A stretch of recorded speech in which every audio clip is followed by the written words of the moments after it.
సింధూర అయితే ఇంటి దగ్గర గౌరీ పూజను చేసుకోవడానికి సిద్ధమవుతుంది. ఇక సింధూర అందరి ముత్తైదువుల్ని పిలిచి దేవుడి దగ్గర పెట్టి అందరికీ కూడా ఆహ్వానిస్తుంది. ఇక సింధూర అయితే పసుపు కుంకుమ పట్టుకొని వచ్చి చంచలమ్మ ఇంటికి వస్తుంది. ఇక చంచలమ్మ గారు అని పిలుస్తుంది. దాంతో చంచలమ్మ వచ్చి రాగానే ఏంటి అని చెప్పి అడుగుతుంది.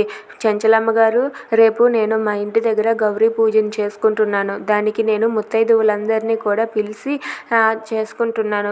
మొదటిసారిగా మిమ్మల్ని బొట్టు పెట్టి పిలుద్దామని మీ దగ్గరికే వచ్చాను. మీరు రేపు నేను చేసుకుంటున్న గౌరీ పూజ దగ్గరకు వచ్చి మీ శతమానంలో ఉన్న ఒక నల్లపూసను తీసుకొని నా శతమానంకి ఇస్తారని నేను మరీ అనుకుంటున్నాను.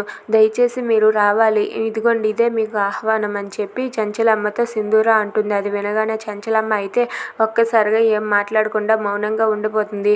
ఇక సింధూర ఆ మాట అనేసరికి చంచలమ్మ అయితే అలా చూస్తూ ఉంటుంది. ఇక సింధూర మాత్రం రేపు మాత్రం మీరు రావాలి చంచలమ్మ గారు, తప్పకుండా రావాలి. మీరు కూడా ఒక ముత్తైదువ, మీరే ముఖ్యమైన ముత్తైదువ అని చెప్పి అంటుంది. అది వినగానే చంచలమ్మ మౌనంగా ఉండిపోతుంది.